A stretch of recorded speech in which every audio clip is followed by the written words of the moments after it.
For SK player to the right side of the map, this is a tough game. He needs to win if he wants to advance to Code S. It is SK's SKMC. For him, the situation in the group is right now a little bit different. If MC loses, he has to hope that Seed loses too, and then we would have a three-way tie again. Yeah. And he's up against an FXO player. He's up against one of the players who are currently out of the competition. They will compete in Code A next season. The player to the left side of dual side is FXO3. FXO 3 indeed, and if Tree loses this game, he's 1 of 4 in the group. MC will advance, will compete in Code S next season again. Very, very tight and clutch situation in the group that we have.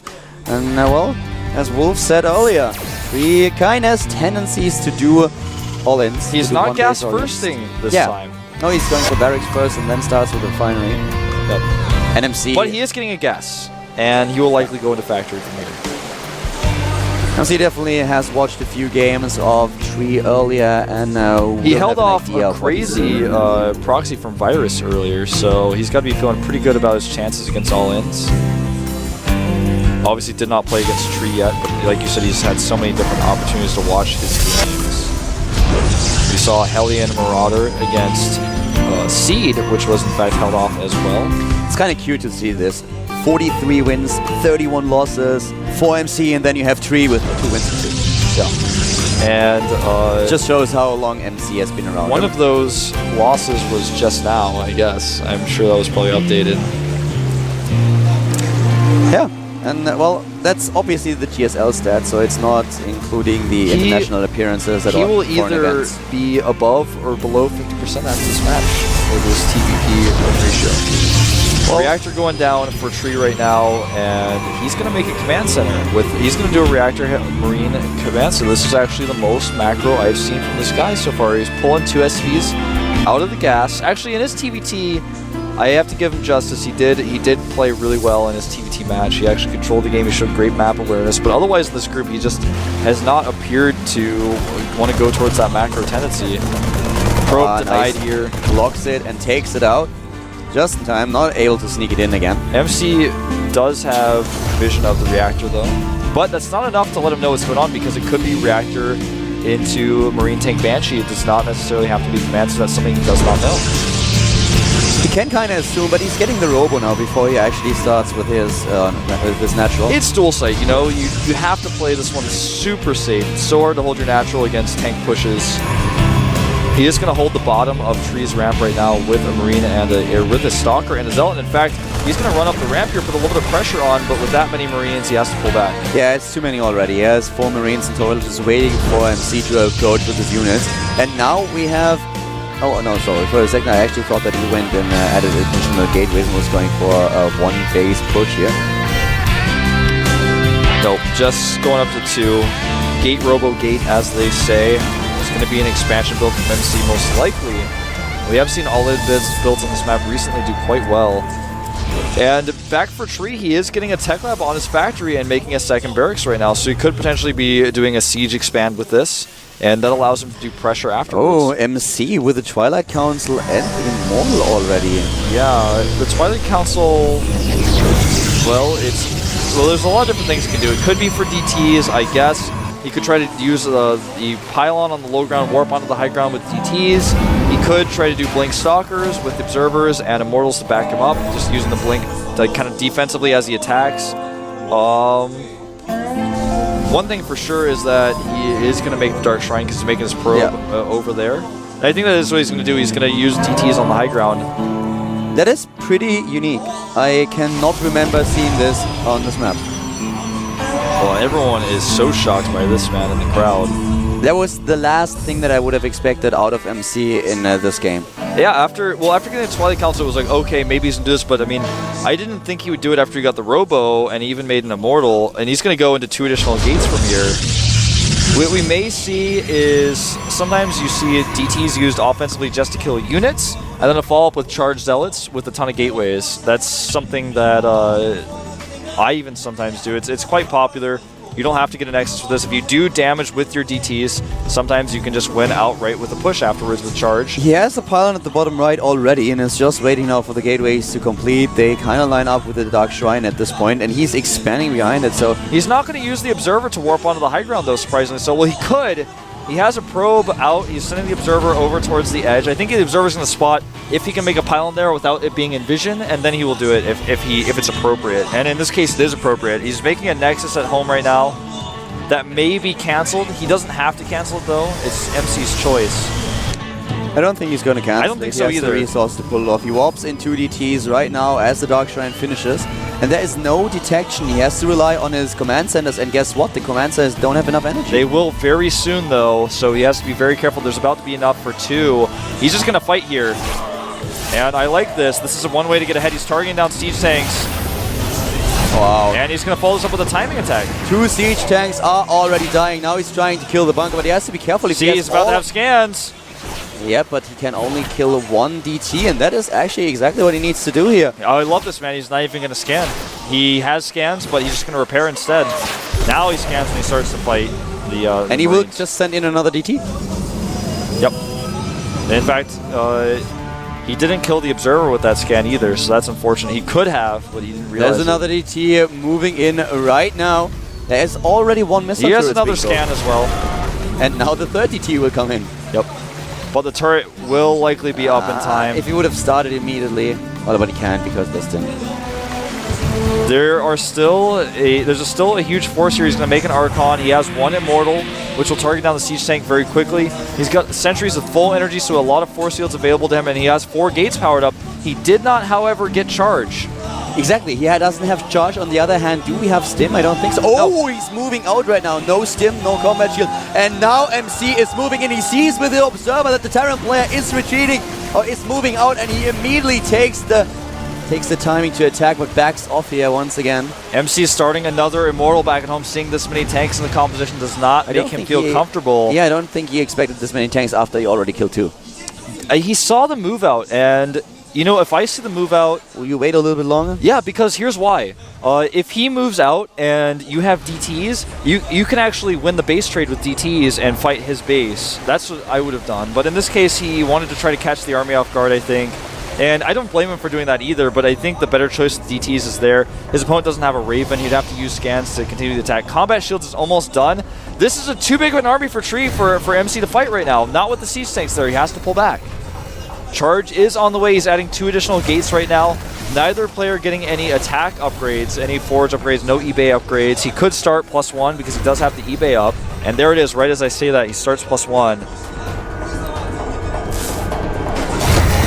This is a tense situation. It's hard to say who's really ahead right now. The worker count dead even. The composition arguably better for Tree, but just for a little bit longer until Charge finishes. He's getting the Temporal Archives as well.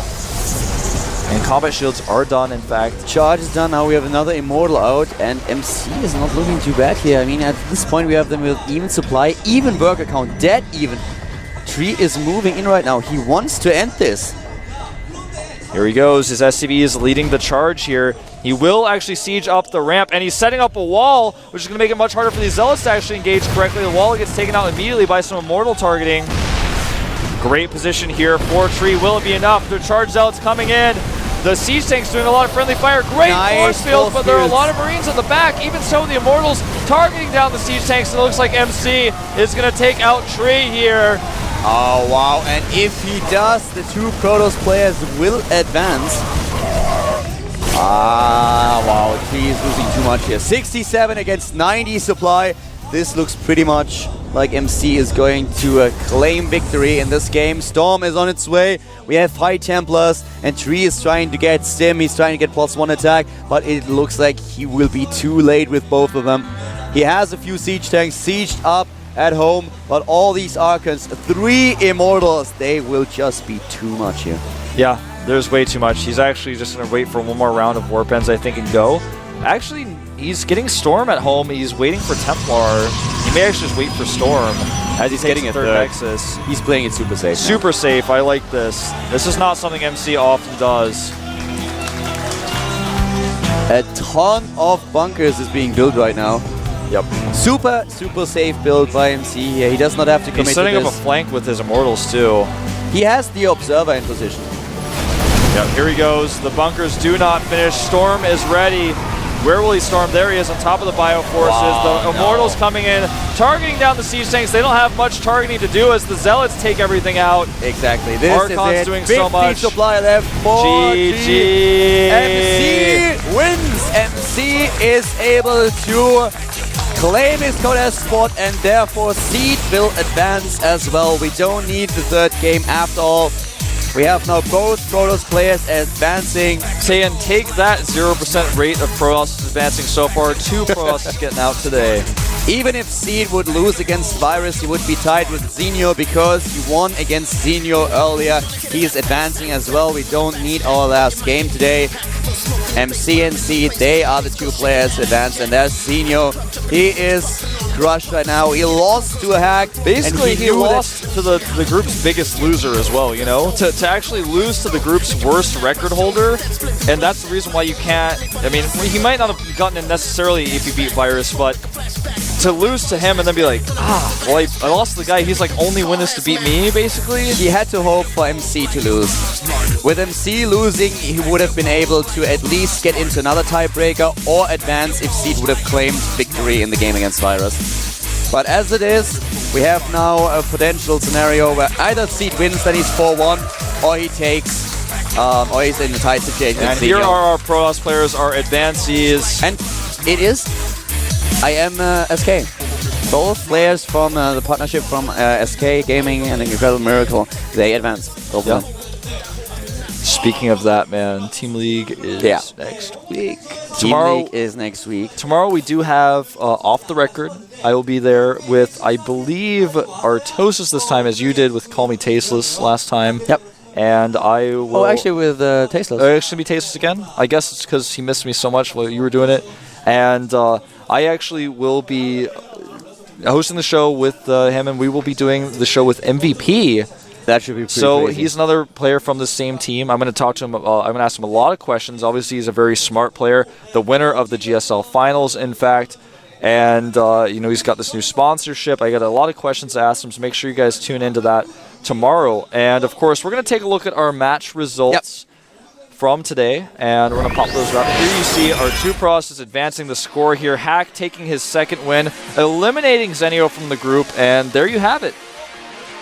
Yep, we have MC and Seed advancing. Hack, Virus, Xenio, and Tree. They are going to compete in a Code A next season. For all of you who missed it, even though Seed is listed with a 3-1 score, if he would lose his last match, it wouldn't matter. It wouldn't do Xenio any good because he won the earlier game, and therefore Seed is in Code S. Pretty interesting group today. Very interesting how these matches actually turned out. It was really... It was kind of unique. Yeah. And definitely tomorrow... Yep, tomorrow our final up and down group. You know what is so weird? Every single time that we see the players tomorrow, I'm saying like, this is going to be such a sick group, and it's crazy. Yeah. It is really, really crazy what kind of players we currently have in the up and downs. I'm really looking forward to 2 players out of that group tomorrow to see if they can prove themselves. Hart and Boom Boom, man. The rest of the players have proven themselves sometimes in the past. Marine King and MMA definitely the favorites to get out, but I'm looking for Boom Boom and Hart. I want to see what they can do in that group. Boom Boom is the one I'm really curious about. If you just look at the player names, the 2 players that everyone has kind of on his list to advance are obviously, well, at least that's my opinion, MKP and MMA. Well, most people would say that as far as records go, it's no question they're the favorites. But for me, it's going to be very interesting how Boom Boom is going to play. He has a lot of potential, but... Our Protosses are kind of stuck into a tough group too. Ace and Killer in that group. I don't think they stand much of a chance, but they might be able to pull it off. Killer has shown a lot of improvement recently, shown some new builds. Ace has shown his continued attitude to do celebrations, but his play has been a little bit rocky. And he's another StarTale player. Yep, another StarTale player. So far, StarTale players have... It's incredible how many we had in the up and downs. And we have 2 teammates tomorrow. We have Killer and Hart, and Boom Boom and Marine King. Yep. Complexity and the Prime team. So make sure you guys tune in tomorrow to Off the Record. Make sure you watch the Up and Down group. And of course, next week we have Team League. Don't miss it. And at the weekend, the Code 8 qualifier is coming up. This time with a live stream. We'll tweet about it as soon as we are going to set up. Well, we're going to set up everything on Sunday and on Monday at the location. We'll be at the venue talking to players as well, so keep that in mind too. But we are going to see you tomorrow at 6:10 KST, and we'll be back with a lot of awesome players. You've just seen them on stream. I hope you enjoyed today's show. We have 2 Protoss players advancing with Seed and MC. And I guess that's it for today. Yep, see you guys tomorrow. Bye-bye.